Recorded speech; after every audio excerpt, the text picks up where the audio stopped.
Is Ethereum undervalued? In today's video, we are going to analyze an article by the head of research of Arca hedge fund, a huge crypto hedge fund, who says that Ethereum merge is not really priced in. Basically, Ethereum price is not reflecting all the huge advantages that it's gonna have after the merge. What are these economic advantages? First of all, Ethereum may be deflationary, which means it's not gonna be issuing as much as it's gonna be burning Ethereum, which means that we'll have a token that should grow in price. Not only that, but Ethereum is gonna be so scalable that will have a lot of use cases, and in general it will be more known, it will be more used. So is the price right now too cheap for what it should be for Ethereum? That's what we're gonna see in today's video. But before we start, as I always say, please, if you like the video, hit the thumbs up for the algorithm. I don't know how to speak today, I don't know why, and subscribe if you want more videos like this. If you have any question, you can always drop them in the comments below or in Instagram. You have the link down below. And lastly, but not less important, if you want material for mining, if you want ASIC miners, we have the shop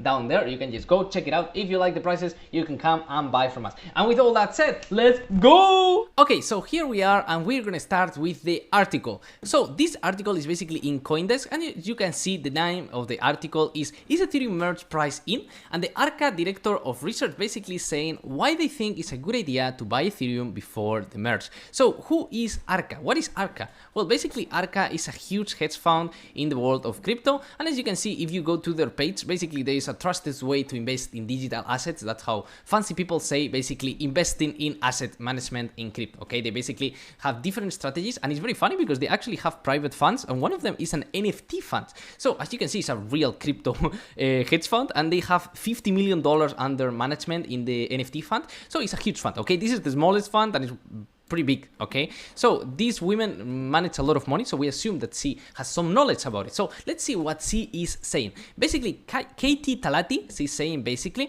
that Ethereum is underpriced, and there is a catalyst around the corner. Sorry, for real, today I don't know what happens, but I cannot speak. I don't know what's wrong with me. I'm sorry, please. If you see that I just break my tongue every 2 words, I don't know what's happening, but it's happening every time. It's the 5th time I record this video. So I'm just gonna continue with it, okay? So basically, what is happening with Ethereum? As you may know, Ethereum is the second biggest cryptocurrency by market cap, with 193 billion dollars of value. Okay, so it's a huge network. And not only that, but as you know, on the 15th of September, Ethereum is gonna pass from proof of work to proof of stake, which means we won't be able to mine it anymore, but we will be able to stake it. So why is this important? First of all, and here they say what is the pros basically of this and what is also the risk about it. So let's start with what is the good things which should make the price go up in their opinion. So first of all, what they are saying is that people are undercounting, especially based on current price appreciation. What do they mean by this? They mean that Ethereum, as you know,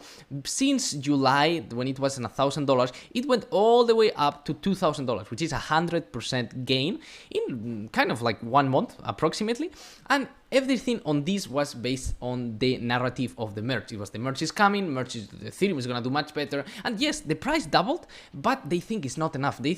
Most people think that because the price doubled and now it went a little bit down, that the merge is already done. There's nothing else to it. Like, okay, yeah, the narrative of the merge already went through, and that's all. Okay, it's not gonna change. Well, they disagree with that. They think that because the price went up, people thought like, okay, this is finished, but they think that it's gonna continue to go up, and this will be an opportunity of the decades. That kind of what they were saying. Okay, so why do they think like that? Because this is a very broad explanation. So why do they think like that? Well, first of all, is that we do have to take into account the situation we are in. Okay, there is not a lot of institutions coming in. They even say that there aren't new institutions coming in.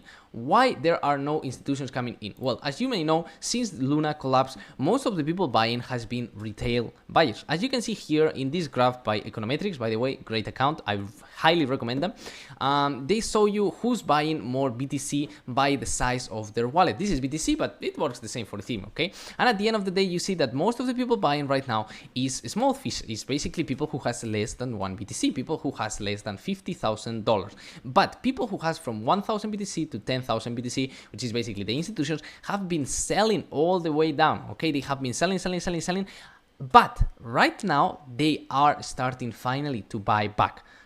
Maybe this is the reason. Yeah, well, maybe that's the reason. But basically, the big whales are starting to buy now, which seems like for them right now is cheap to buy Bitcoin and probably Ethereum. I mean, this graph is for Bitcoin, but it plays the same. But as they say, even though we've seen that there is a little bit more of institutional investors coming in, they are not really in right now. So why would we go in Ethereum if nobody from the big scale is buying?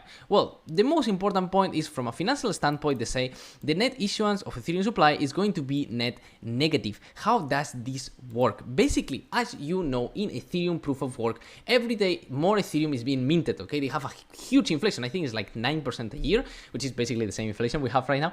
And this is based on the economy of proof of work. But now they are changing to proof of stake. How does this work? You just put your monies, your coins of Ethereum, you stake them, and you get some rewards for them, around 4% a year, which is much smaller, okay? It's much smaller, and you have to add the fact that Ethereum has the EIP 1559, okay? What is this? Basically, this is a special proposal that they made last year on Ethereum, that if the network fees are over, I don't know exactly which amount, all of those fees get burned.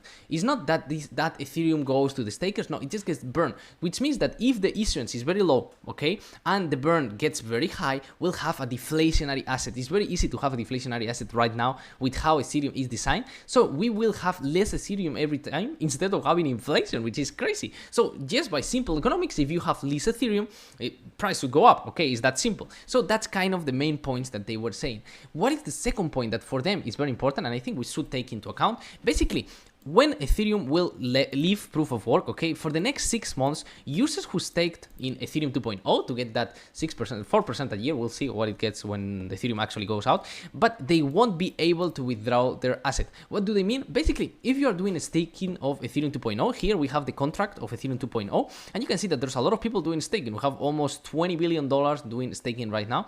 These people cannot withdraw their Ethereum right now, and it's not like when Ethereum goes to proof of stake, you can literally withdraw it right away. That is not true. They won't be able to withdraw their Ethereum until 6 months pass, and after that it will be little by little. You cannot just withdraw your Ethereum, all the Ethereum at the same time, which means there is less people who can sell, because if we have $192 billion in Ethereum and 20 billion basically dollars are already staked, means that you have 20 billion less that can sell, so it's more easy to go up when less people is able to sell.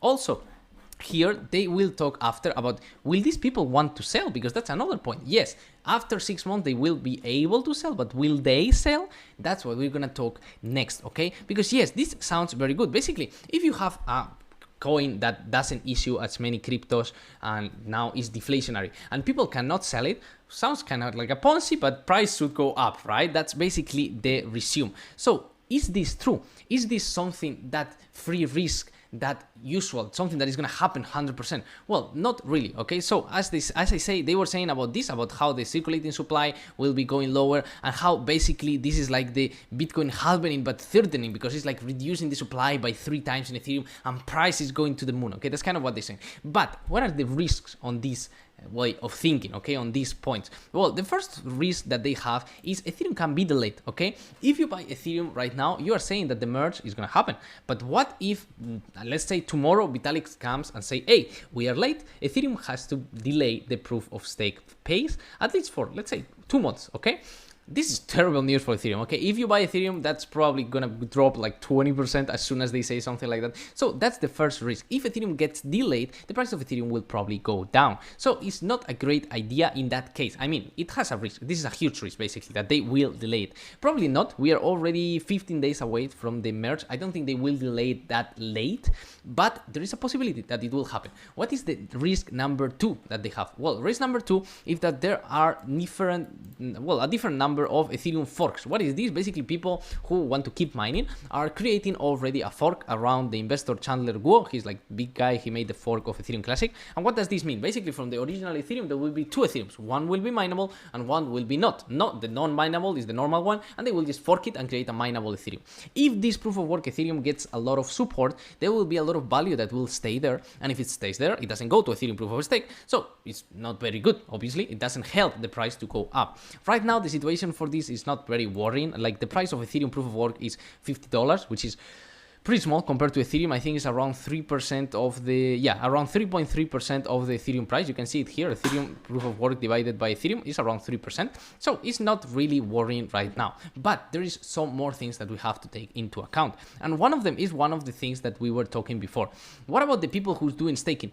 After 6 months, all of them will want to sell, right? And they will sell right away, so the price will go down. Well, not exactly. Why not exactly? Because most of the people who invested here, and you can see it in the price of Ethereum, if you go to all times, everyone who invested from February, 25 of January onwards, okay, until now, they are all losing money because Ethereum price was higher when they started staking. So everyone who staked before this day, basically this day, which is kind of crazy, 25 of January approx, okay. So basically there is $3 billion that are on profits. They probably, when the thing will activate, they will want to withdraw to take their profits, but the rest of the $20 billion, which is $17 billion, are losing money. So why would they withdraw their Ethereum? Why would they sell?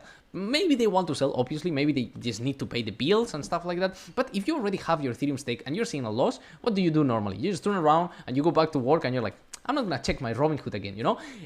I think that's what is going to happen. I don't think a lot of people is going to sell, or at least they won't sell directly. And you need to understand all these people who invested in the beginning, most of it is the Ethereum Foundation. Obviously, the Ethereum Foundation won't want to sell their own Ethereum because they don't want to take the price of their own coin down, okay? It doesn't make any sense. So I don't think that point, I agree with them. I don't really think that people will sell after 6 months. Obviously, it's a risk. It can happen, but as they say, it's kind of hard to predict the behavior of these investors. Well, that's pretty much true. And also, the last thing that they were saying is, first of all, that the issuance of Ethereum can change, and this, they don't have it right, because they are saying that as soon as Ethereum goes proof of stake, issuance is going to go low. Well, that's not exactly true. That's going to take a couple of months. It's not like right away when you go to proof of stake, issuance of Ethereum is going to go low. It's going to take some time to appear, okay? They are not taking into account that. And not only that, but most importantly, being deflationary is not guaranteed. Why? Because you need a level of transactions to be able to burn that Ethereum. As I said, you only burn that Ethereum if you go over a level of transactions. So if that doesn't happen, it won't be deflationary, okay? You have to take into account that. So I think the risk, even though they are mentioning them, are not too high risks, in my opinion. So is Ethereum undervalued, which is basically what we are talking about here? Well, I think it may be on the long term. I think Ethereum has a great, a great future, and one of the biggest ways to see that is the amount of people, sorry, I said my words are not working today, that is using already Arbitrum and Optimism. What is Arbitrum? What is Optimism? Basically, Arbitrum and Optimism are layer 2s of Ethereum that you will supposed to be using after Ethereum passed to proof of stake. As we created a video talking about it, Ethereum won't be the layer 1 that you will be using all the time. You will be using layer 2s, rollups, that is basically this type of cryptocurrencies that you will use over Ethereum. So as you can see, right now, 30% of all Ethereum transactions are on Optimism and Arbitrum, which is great. It means that it's working. It means that the theory of Ethereum is going well. So obviously the future of Ethereum, given this thing, I will make a video specifically talking about Arbitrum, looks bright. I mean, it does look very good, okay? In my opinion, this is not financial advice, but it does look very good. But take into account that during the merge, there's going to be a lot of volatility, okay? So do I think Ethereum is underpriced? Probably in the long term, if we look back, as they said, yes. But maybe in 2 months, you look back and you're like, maybe I shouldn't have done this, you know? Because I think there's going to be a lot of volatility. I don't think that buying right before the merge is going to change anything. So if you want to buy after the merge, I think on the long term, it's not going to matter too much, okay? In my opinion. As I said, there is still the possibility, but we will see. So that is the article. I think it's very interesting. That's why I shared it with you. I want to know, what do you think? Do you think Ethereum is underpriced? Do you think we will go to 4,500 back to all-time highs? Or where do you think we will go? If you like the video, please give it a thumbs up for the YouTube algorithm. If you want more videos like this, you can always subscribe, as I always say. And if you have any questions, contact us in the comments or in Instagram directly, and we will answer you. And with all that said, I'll see you on the next video. Bye!